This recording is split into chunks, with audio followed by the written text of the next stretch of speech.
কল্যাণ সমিতি সামাজিক সাংস্কৃতিক ও ক্রীড়া সংস্থার উদ্যোগে অন্যান্য বছরের ন্যায় এবারও আমরা রাখাল মেমোরিয়াল শিল্ড এবং এই ডিভিশন ফুটবল প্রতিযোগিতায় অংশগ্রহণ করার আমরা সিদ্ধান্ত নিয়েছি। তারই অঙ্গ হিসেবে আজকে আমাদের এখানে বার পূজা হচ্ছে। তো আমরা গত বছর আমাদের কিছু ত্রুটি ছিল আমাদের প্লেয়ার সিলেকশানে, যার ফলে আমরা চ্যাম্পিয়ন হতে পারিনি।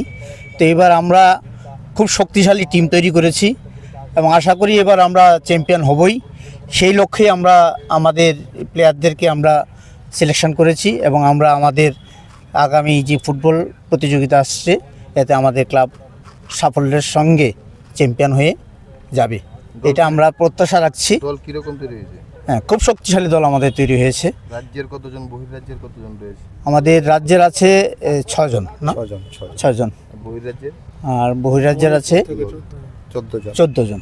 কোথাকার রয়েছে তারা? মণিপুরে। তার মণিপুর।